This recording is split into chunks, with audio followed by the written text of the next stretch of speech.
Well, hello everyone. I'm Kamatara, your Executive Director for Circles USA, and today I am here with our board chair, Joan Kuriansky, and we're excited to share with you a bit before the conference. So, Joan, I was hoping you would first start off by just introducing yourself and sharing why you are on the board for Circles. Thank you. Well, it's really fun to meet everybody long distance, and really excited about seeing you at the conference in October. Uh, I think I know some of you, but I'm excited to know that I will be seeing many of you come October. So, my name is Joan Kuriansky, as Kamatara said. I live in Washington, D.C., and have lived here for most of my adult life. Uh, and I have been involved in a range of social justice issues and organizations throughout my career.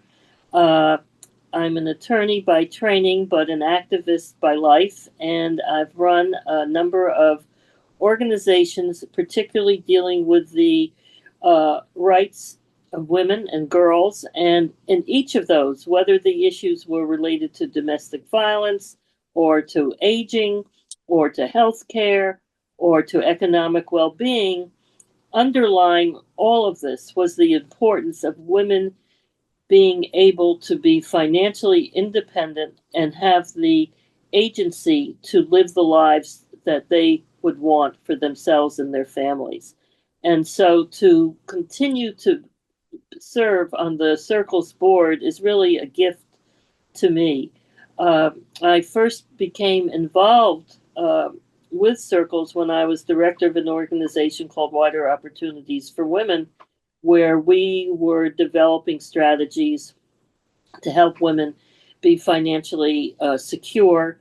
And we did that in many ways, whether it was in job training, preparing women for non traditional jobs, developing self sufficiency standards, which looked like what does it take to really live with all your needs met based on state data and local data.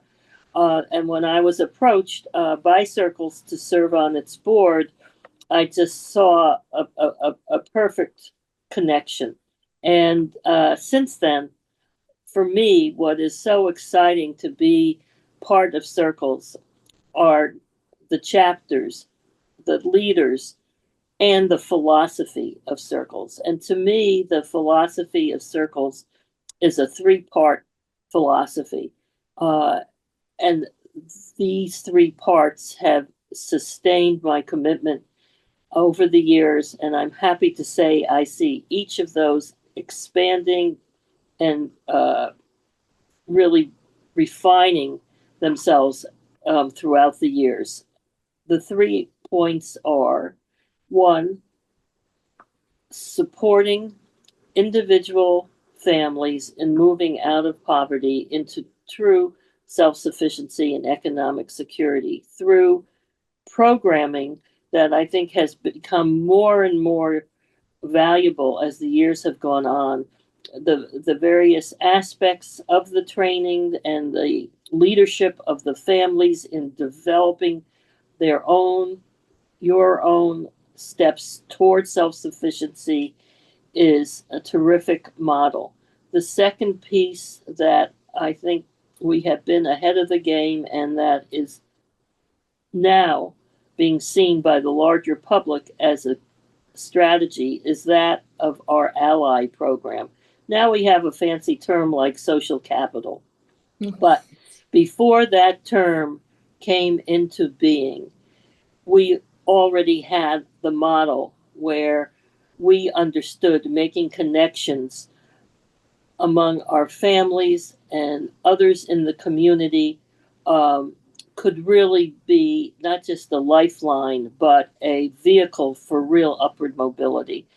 And the relationships that have been created as a part of the Ally program leave me breathless sometimes, where I see how individuals who have made these connections have made connections that are meaningful to as much to the ally as it is to the family leader. And so that is the second point that I'm so enthusiastic about. The third is that we translate what are our experiences to real action for social change. And the number of initiatives that our chapters have been successful in launching in their own communities, whether it's on improving or creating better access to the healthcare system, or looking at the best ways to avoid the problems created by the cliffs, the benefit cliffs, or it's looking at how to provide adequate after school care. All of these issues have been embraced on a local level or a state level through the work of our big view component.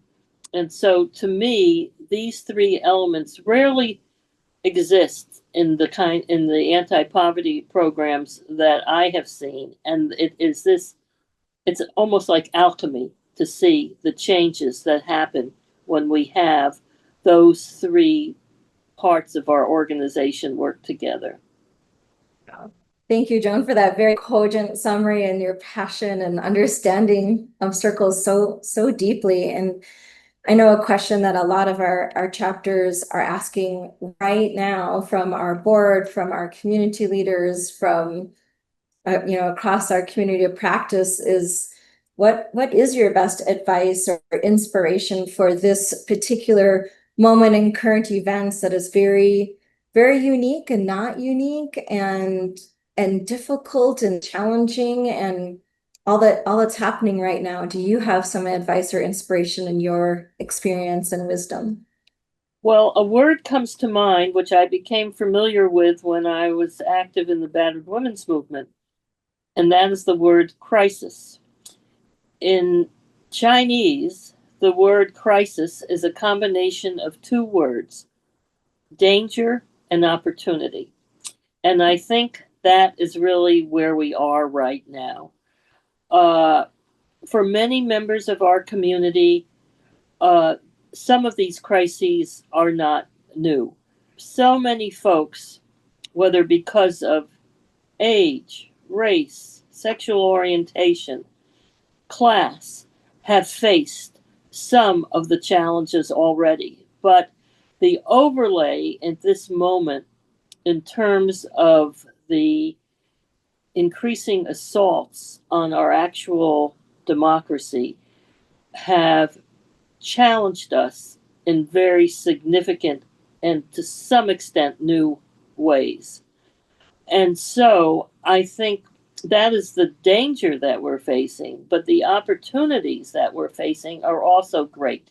Building community, becoming a visible voice for change on behalf of low income families, joining uh, partnerships with others who we may not have joined in before, being active in the voter process, in ensuring fair elections, knowing that every person who is within the circle of circles is out there voting and helping others vote. There are so many different ways that we can make a difference. And I think we have seen so many of the chapters do that. And this is a time to connect with your local elected officials, your federal elected officials, to let them know what the face of poverty is given what the recent constraints have been. So I think we have to be wary of the time that we're in, but we also have to build on the opportunities that we have as being a part of a solution. Thank you, Joan. Again, that was very meaningful, and I appreciate that it's hopeful because it's easy to lose hope when there's just a barrage of information and changes and uncertainty and different practices, and it can get overwhelming. So I really appreciate that that advice to be aware and find the opportunity. So that also leads us to the conference. What are you hoping to gain from our Circles USA Leadership Conference in October? Oh my gosh, I'm looking forward to it so much. We had such a wonderful conference uh, 2 years ago, I guess it is now. And believe me, I left there so inspired. And for those who were not there before, make sure you bring your Kleenex because not only will it be informative, it will be inspiring and moving and hearing from both the successes and the challenges that our families and that as an organization, the Circle has faced and will continue to face is also very important. But the friendship and the leadership that you feel among all of the participants, it's awe-inspiring. I'm excited in general about circles, as you probably imagine, but never more than when I am at a conference, and I can't wait to see everybody there.